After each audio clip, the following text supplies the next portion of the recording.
Hi all! Welcome back to another episode of E-Litt Ninjas. Now this is about structuralism. If you haven't watched the origins of structuralism yet, I suggest you go and watch it and come back.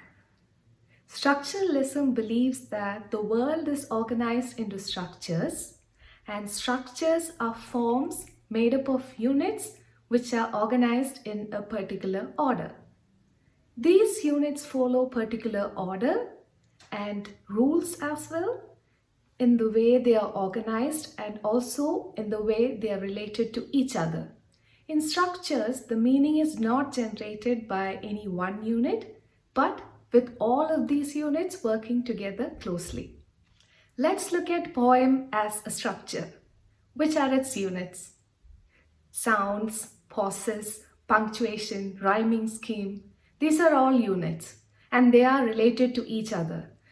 Pauses, sounds, and think about how the images hold together the rhyming scheme. After poem, let's look at another level in the hierarchy, which would be looking at poem as a genre. Now, poem is a unit in literature and you have other genres or units such as novels, dramas, fiction, non-fiction.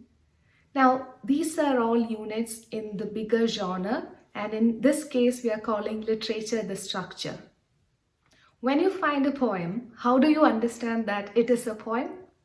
Well, first we know it's not novel because of the structure.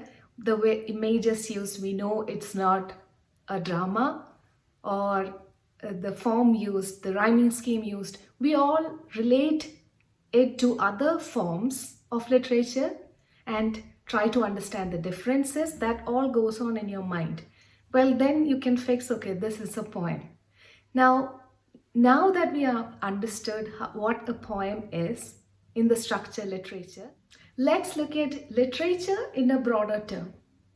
Literature is a unit in what structure? Culture. Because culture has a lot of other forms in it.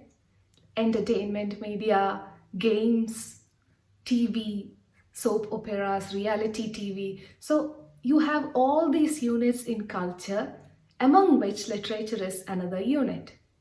And again, if you want to know literature, what literature is, you need to look at other units related and understand the difference. Let's have a look at an example. Remember James Bond?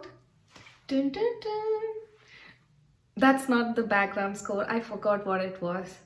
Well, James Bond, the person. You have seen him with numerous women. He has slept with numerous women. And you don't ever see him settling down with a woman because that would destroy his image.